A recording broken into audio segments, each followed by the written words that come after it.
Shalom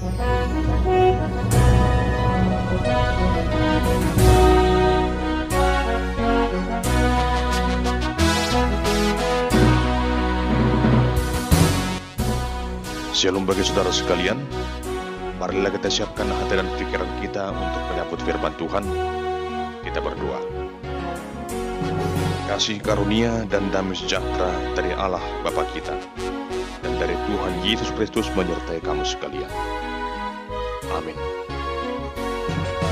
Jemaat yang dikasihi Kristus, firman Tuhan sebagai nas khotbah untuk ibadah rumah tangga, epistel Minggu ke-17 setelah Trinitatis, tanggal 9 Oktober tahun 2022. Diambil dari kitab 2 Raja-Raja pasal yang kelima, ayat yang pertama hingga ayat yang ke-14. Beginilah firman Tuhan. Naaman, panglima Raja Aram, adalah seorang terpandang di hadapan tuannya dan sangat disayangi. Sebab oleh dia Tuhan telah memberikan kemenangan kepada orang Aram. Tetapi orang itu seorang pahlawan tentara, sakit kusta. Orang Aram pernah keluar bergerombolan dan membawa tertawan seorang anak perempuan dari negeri Israel. Ia menjadi pelayan pada istri Naaman. Berkatalah gadis itu kepada nyonyanya, "Sekiranya tuanku menghadap nabi yang di Samaria itu, maka tentulah nabi itu akan menyembuhkan dia dari penyakitnya." Lalu pergilah Naaman memberitahukan kepada tuannya, katanya, "Beginilah dikatakan oleh gadis yang dari negeri Israel itu." Maka jawab Raja Aram, "Baik, pergilah, dan aku akan mengirim surat kepada Raja Israel." Lalu pergilah Naaman dan membawa sebagai persembahan 10 talenta perak dan 6.000 sikal emas dan 10 potong pakaian.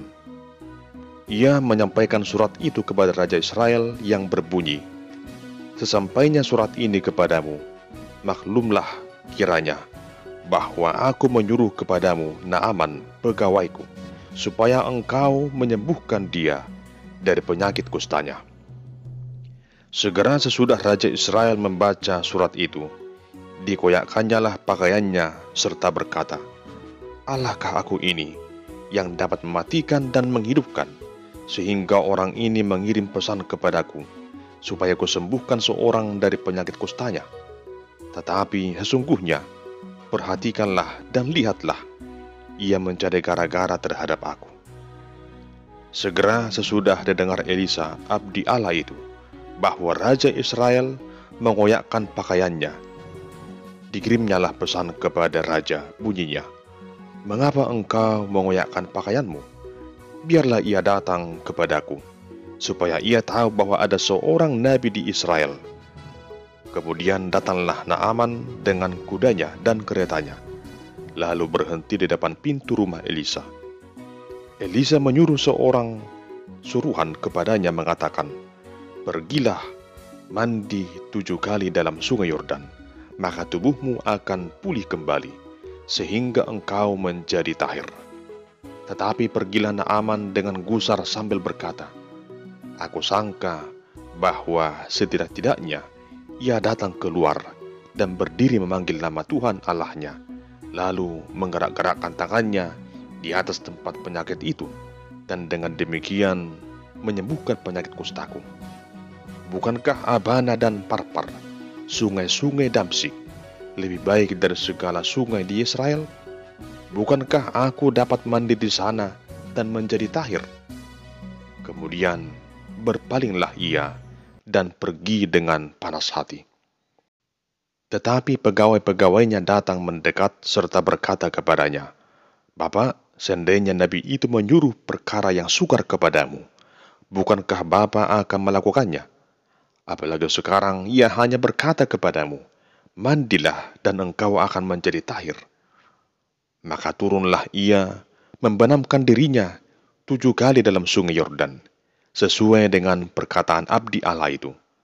Lalu pulihlah tubuhnya kembali seperti tubuh seorang anak, dan ia menjadi Tahir. Demikian pembacaan firman Tuhan sebagai nas khotbah untuk ibadah rumah tangga epistel Minggu tanggal 9 Oktober tahun 2022 dengan tema iman yang menyelamatkan. Saudara terkasih, setiap orang pasti mendambakan kehidupan yang sehat, jauh dari sakit penyakit, jauh dari segala sesuatu yang tidak menyenangkan dalam kehidupannya. Itu sebabnya ketika ada orang yang sakit, dia akan mencari dokter.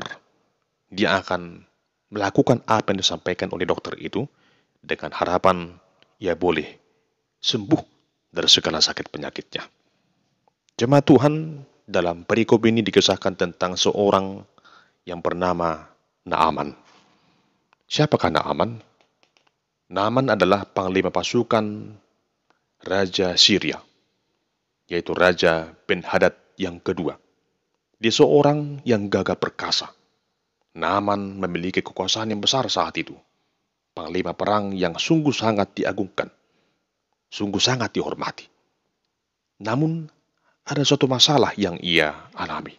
Sekalipun dia seorang yang terpandang, tapi satu hal menjadi pergumulan dalam hidupnya, dia berpenyakit kusta.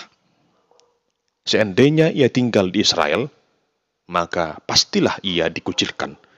Sebagaimana kebiasaan orang Israel yang mengucilkan orang-orang yang berpenyakit kusta.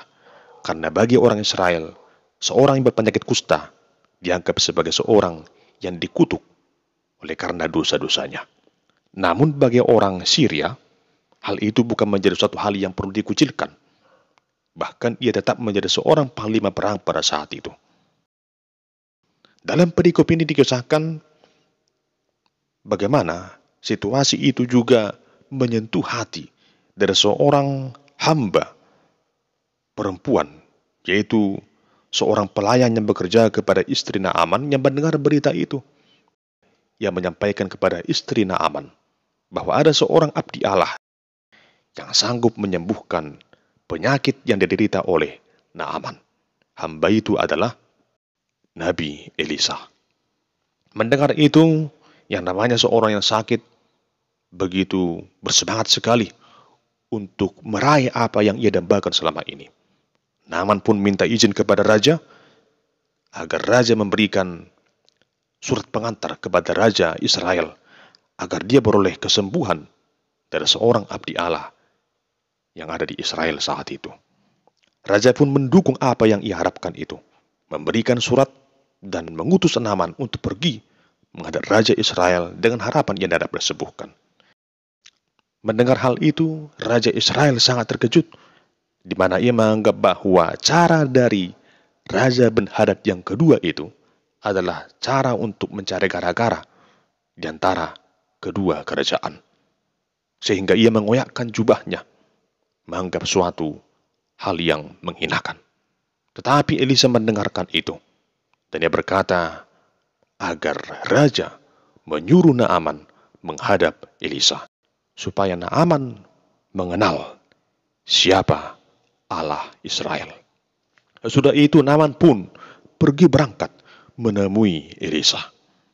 Tetapi di sana ia merasa terkejut karena bukan Elisa yang menerimanya, tetapi seorang hamba dari Elisa yang menyampaikan sebuah perintah Nabi Elisa agar Naaman pergi mandi 7 kali dalam sungai Yordan supaya tubuhnya kembali tahir.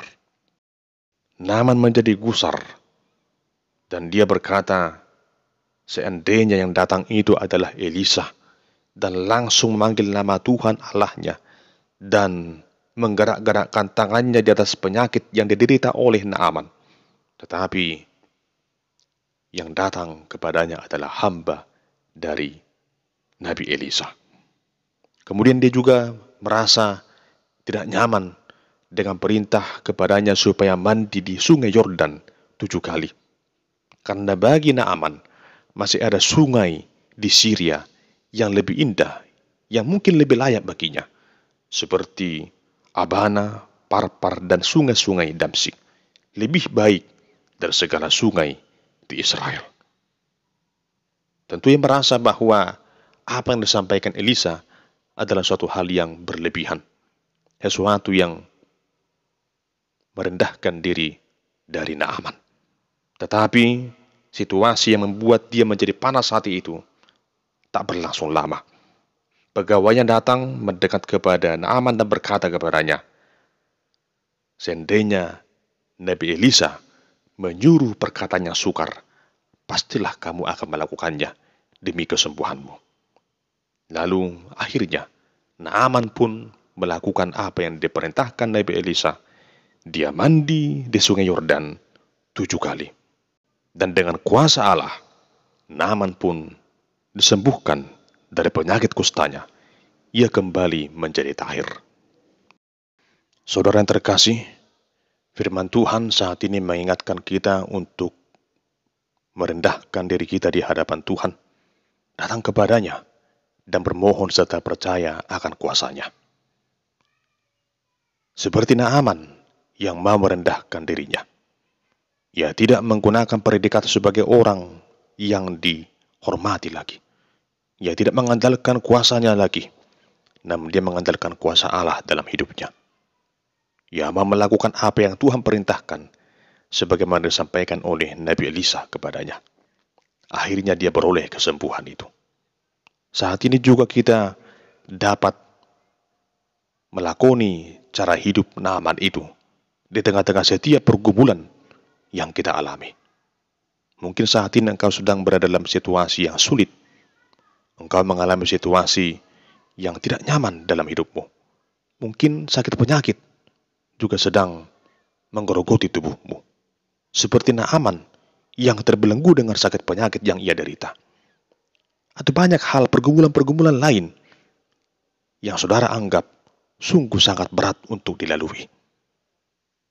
Jemaat yang terkasih, apapun juga yang kau anggap itu hal yang mustahil, namun bagi Allah tidak ada yang mustahil. Tugas kita adalah percaya saja kepada Tuhan.